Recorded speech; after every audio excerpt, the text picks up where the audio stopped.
Ano yung possible issue? If masosobrahan sa engine oil ang inyong engine. Hello mga paps, I'm Kuya Shane at ito ay para sa mga new mechanic o sa mga nagdi-DIY dyan, no, na mag-change oil ng kanilang sasakyan.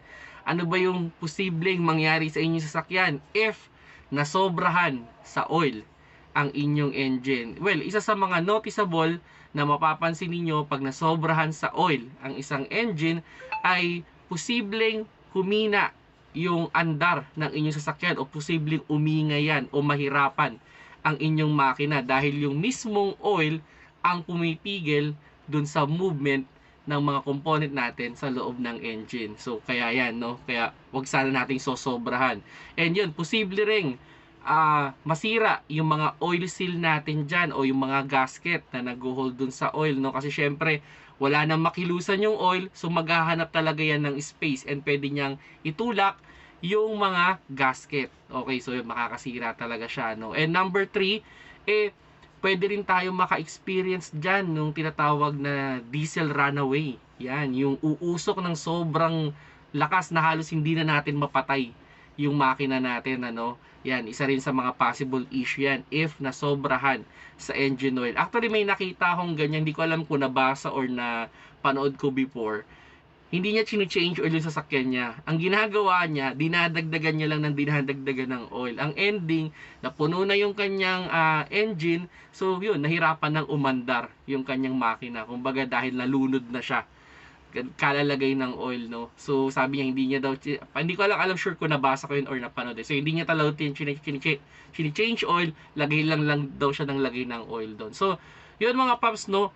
Kumbaga kung tayo ay mag-change oil, check muna natin kung gaano ba talaga karaming litro yung dapat nating ilagay. And yun, ang pinaka-importante dito ay lagi nating i-check yung ating dipstick. Kumbaga, siguro sa idea lang, ano, halimbawa ang recommended is 3 litro.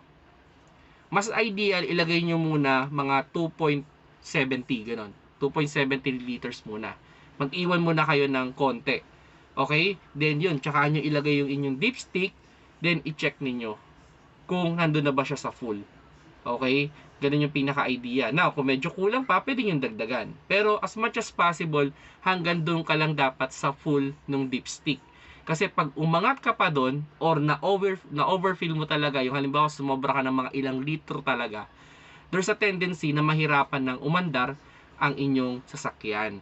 Okay, so yun mga paps, no, sa pag-change oil, no, dapat alamin natin. Pwede naman kayo mag-check sa manual. Usually nasa manual yan. Pwede rin kayo magtanong sa mga group, no, sa mga online group kung ilang liters ba yung kailangan para at least hindi ma-overfill yung inyong sasakyan o yung inyong makina. Kasi mas mahirap, no, na ma-overfill yan. Baka masira yung mga gasket, lumusot yung oil, matapon, maubusan ng oil yung inyong makina. So, mas malaking gastos yun mga paps, no.